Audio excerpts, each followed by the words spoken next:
So good morning everyone. My name is Rachel Kinilitan. I'm the continuation of Janelle Laviste. So we're going to discuss about the life cycle of humans, stage of humans growth and development. So first is fertilization. So in your mind, what is fertilization? Okay, thank you. Oh yes, it's correct. Fertilization is the process where the male and female gametes fuse together to form a zygote, initiating the development of a new organism. For example, in humans, fertilization occurs when a sperm cell from the male unites with an egg cell from the female in the fallopian tube, resulting in a fertilized egg that can then implant in the uterus and develop into a fetus. So the second is the birth, the release of the baby from the womb of uterus to the outside world. During the first stage of labor, contraction in the uterus push the baby towards the cervix. The cervix dilates. During the second stage, the baby emerges and the umbilical cord is cut.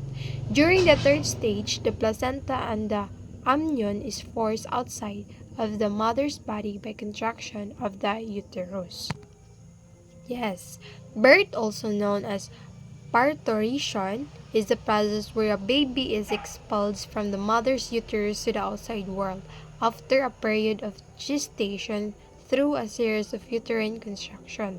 For example, a woman experiencing labor undergoes contractions that dilate her cervix, enabling the baby to pass through the birth canal and be born, followed by the expulsion of the placenta. So the third one is the infancy or babyhood. In your own opinion, what is infancy? Okay, that's correct. Infancy is the period of child's life from birth to approximately 1 year of age, marked by rapid physical growth and the development of basic motor skills.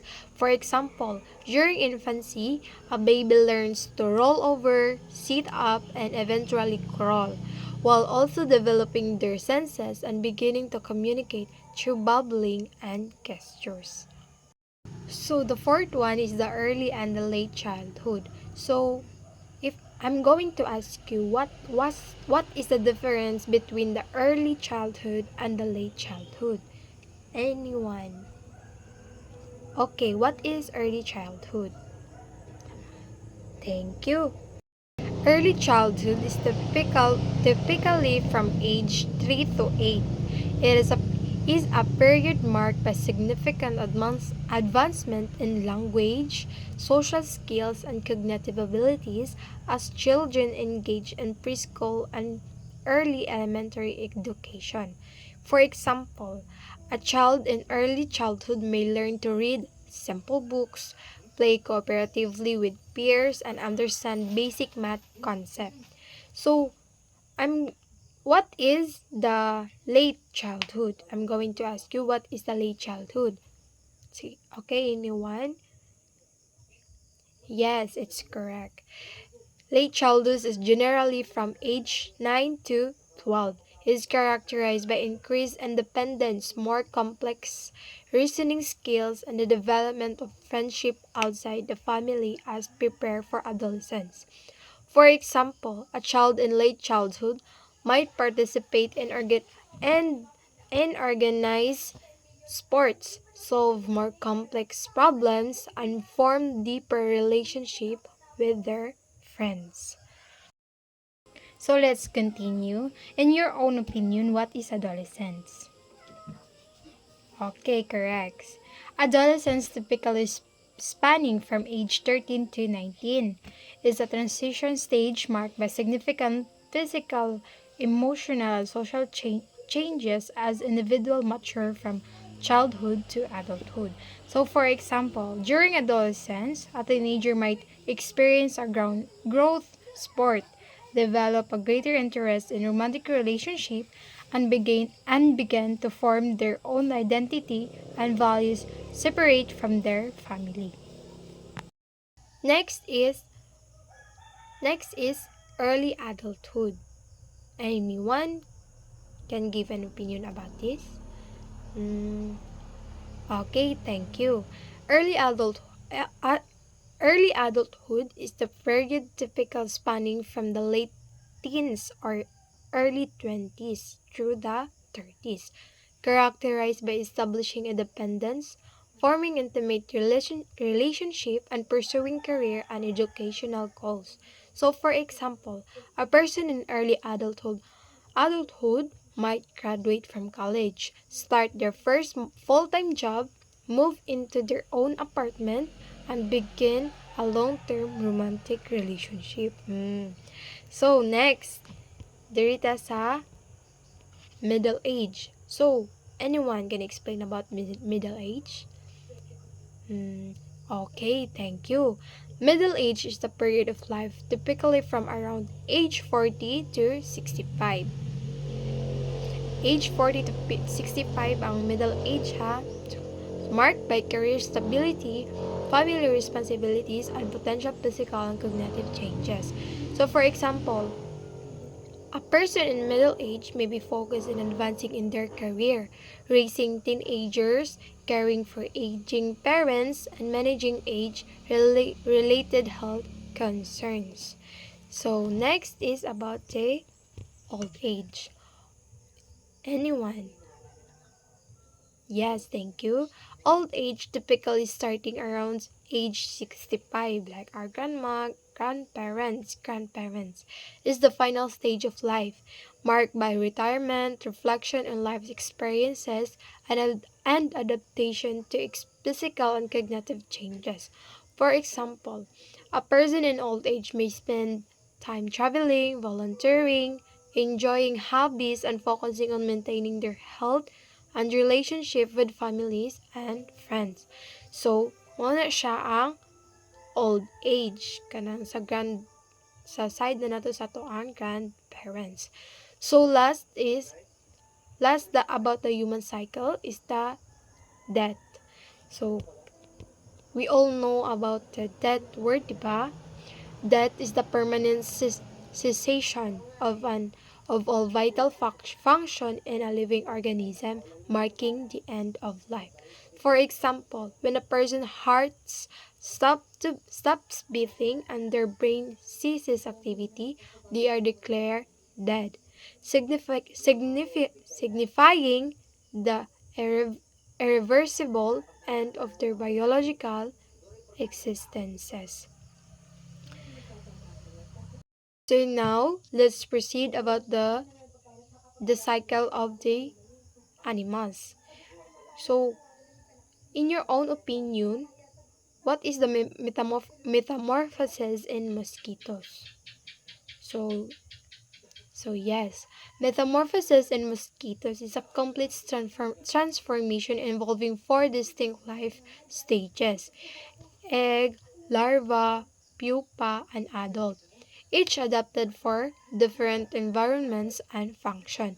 For example, a mosquito larva which live in water feeds on organic matter undergoes metamorphosis to become a pupa, and then emerge as a winged adult capable of flying and reproducing. So, mauna siya ang metamorphosis in mosquitoes.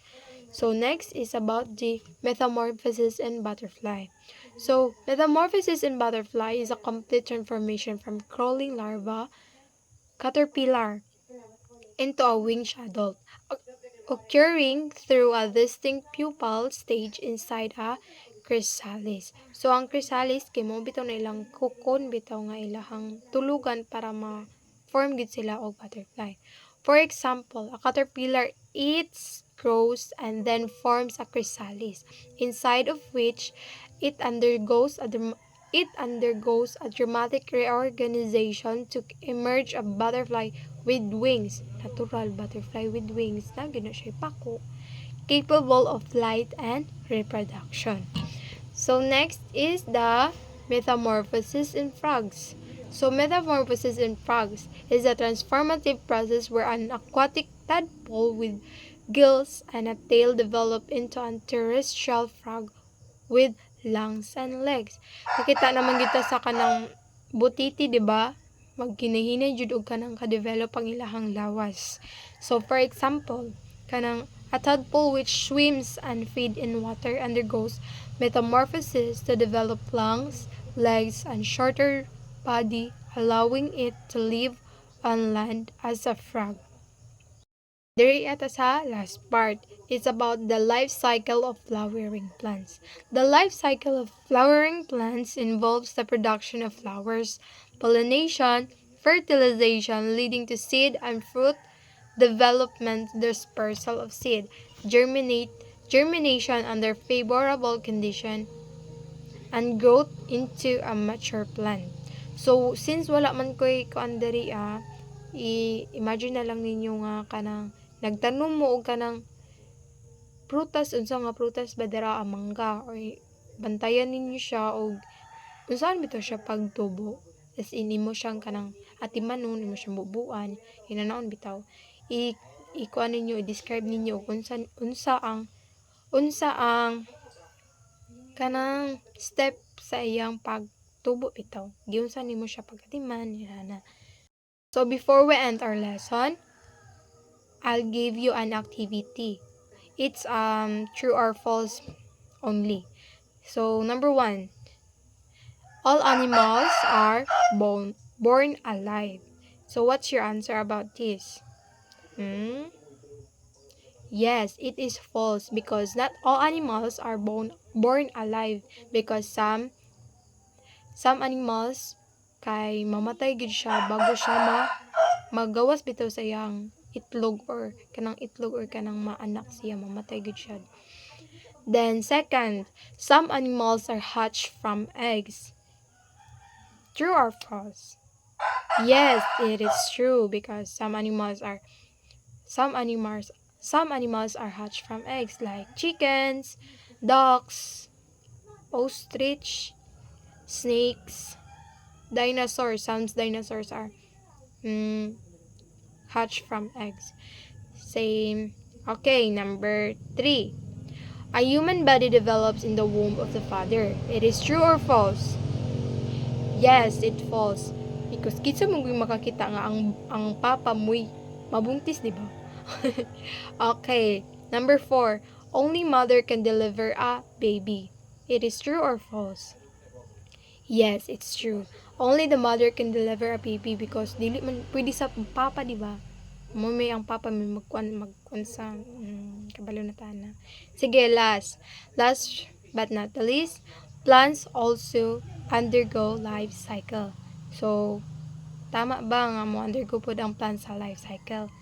So, it's true because ang plants kay part po ni sa to ang cycle. That's all for my report. Thank you.